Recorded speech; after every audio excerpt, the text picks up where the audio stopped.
Next बच्चों देखते हैं सकर्मक क्रिया के भेद। वाक्य के प्रयुक्त कर्म के आधार पर सकर्मक क्रिया के दो भेद होते हैं, एकर्मक क्रिया और द्विकर्मक क्रिया। एकर्मक क्रिया किसे कहते हैं बच्चों? जिस क्रिया में एक कर्म होता है उसे एक कर्मक क्रिया कहते हैं। जैसे मीरा ने पत्र लिखा, मीरा यहाँ क्या कर रही है? पत्र लिखने का काम कर रही है, बस एक ही काम कर रही है बच्चों, एक ही उसका कर्म है पत्र लिखने का। यहाँ सोहन ने गीत गाया, सोहन ने गीत गाया, यहाँ सोहन भी क्या काम कर रहा है? बस गाने का काम कर रहा है बच्चों, तो यह एक कर्मक क्रिया है। वाक्य में पत्र तथा गीत एक एक कर्म है, अतः इनकी क्रिया एक कर्मक क्रिया है। नेक्स्ट है बच्चों द्विकर्मक क्रिया। जिस क्रिया में दो कर्म होते हैं उसे द्विकर्मक क्रिया कहते हैं। राम ने भिक्षुक को वस्त्र दिए, राम ने भिक्षुक को वस्त्र दिए। यहाँ भिक्षुक भी है बच्चों और वस्त्र क्या काम कर रहे हैं? देने का काम कर रहे हैं। राम ने भिक्षु को वस्त्र दिए, यहाँ भिक्षु भी कर्म है और वस्त्र भी कर्म है। राजा ने वस्त्र दिए, ये कर्मक हो गया। राजा ने भिक्षुक को वस्त्र दिए, तो यह द्विकर्मक हो गया। माँ ने बच्चों को भोजन दिया, माँ ने बच्चों को भोजन दिया, तो यहाँ बच्चों माँ ने भोजन दिया, ये कर्मक हो जाता। माँ ने बच्चों, बच्चा भी उसमें आ गया तो द्विकर्म हो गया, दो कर्म है तो द्विकर्मक हो गया। जैसे रानी मोहन के साथ स्कूल गई, तो यहाँ मोहन भी है और स्कूल भी है, दो कर्मक है। तो इस तरह द्विकर्मक क्रिया होते हैं। यहाँ देखिए बेटे उपयुक्त वाक्य में दो दो कर्मों का प्रयोग हुआ। पहले वाक्य में भिक्षुक तथा वस्त्र, दूसरे वाक्य में बच्चा तथा भोजन, अतः यह द्विकर्मक है। माँ ने राम को गिलास में दूध दिया। नेक्स्ट देखते हैं बच्चों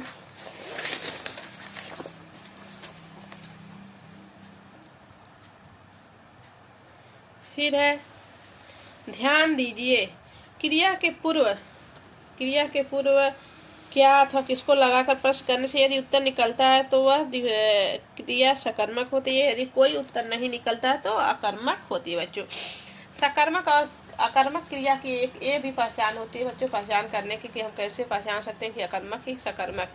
यदि हम उसमें से क्वेश्चन या प्रश्न करते हैं उस वाक्य से, तो उसमें से यदि क्वेश्चन का आंसर निकलता है तो वह सकर्मक है, यदि नहीं निकलता है तो अकर्मक है। जैसे रीचा ने निबंध लिखा, रीचा ने निबंध लिखा, तो इससे हम प्रश्नवाचक क्या बना सकते हैं कि रीचा ने क्या लिखा? क्या लिखा बच्चों? ये निबंध लिखा, तो इससे क्या स्पष्ट होता है? यह सकर्मक है। रीचा ने क्या लिखा? निबंध, सकर्मक क्रिया। पक्षी उड़ रहे हैं, पक्षी उड़ रहे हैं बच्चों, लेकिन पक्षी क्या उड़ रहे हैं? कोई उत्तर नहीं। पक्षी कहाँ उड़ रहे हैं? कोई नहीं। यदि यह रहता बच्चों पक्षी आसमान में उड़ रहे हैं तो यह सकर्मक, लेकिन पक्षी क्या उड़ रहे हैं? कोई उत्तर नहीं, तो यह अकर्मक। प्रयोग और संरचना के आधार पर क्रिया के भेद। प्रयोग तथा संरचना के आधार पर क्रिया के निम्नलिखित भेद होते हैं: सामान्य क्रिया, संयुक्त क्रिया, नाम धातु क्रिया, प्रेरणात्मक क्रिया, पूर्वकालिक और कृदंत क्रिया। तो आइए इनके विषय में समझते हैं, इन भेदों के अंदर क्या है। सामान्य क्रिया किसको कहते हैं? जैसे वह दौड़ी, यह क्या है? सामान्य क्रिया।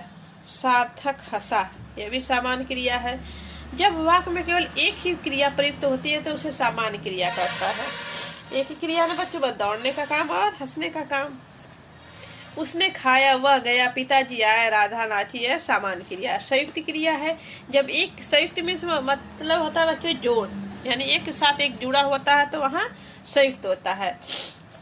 तो यहाँ राम पढ़ रहा है, ये नहीं है बच्चों, इसके साथ क्या जुड़ा है? कर्म है ना।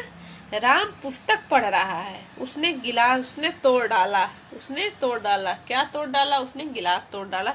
तो यह क्या है बच्चों? संयुक्त वाक्य है, इसमें एक जुड़ा हुआ है पुस्तक और गिलास से।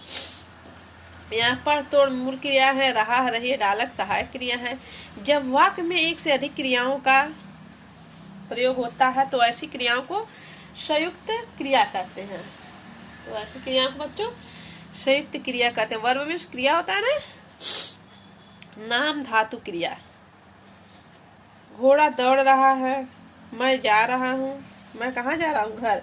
अब नाम धातु क्रिया किसे कहते हैं? इतना शर्माना भी ठीक नहीं। आसिफ तुतला कर बोलता है, वाक्य में शर्म से शर्माना तोतला का तुतलाना क्रियाएं बनी हैं। ऐसी क्रियाओं को हम नाम धातु क्रियाएं करने हैं। जैसे हाथ का हथियाना, लोभ का लुभाना। संज्ञा तथा सर्वनाम, विशेषण तथा अनुकरण वाली शब्दों से बनने वाली क्रियाओं को बच्चों क्या कहते हैं? नाम धातु क्रियाएं। जैसे देखिए एग्जाम्पल दिया, गरम का गरमाना, लोभ का लुभाना, झूठ का झुठलाना, बात का बतियाना, हाथ का हथियाना, लज्जा का लजाना आदि। फिर है नेक्स्ट, देखते हैं बच्चों क्या है? प्रेरणार्थक क्रिया।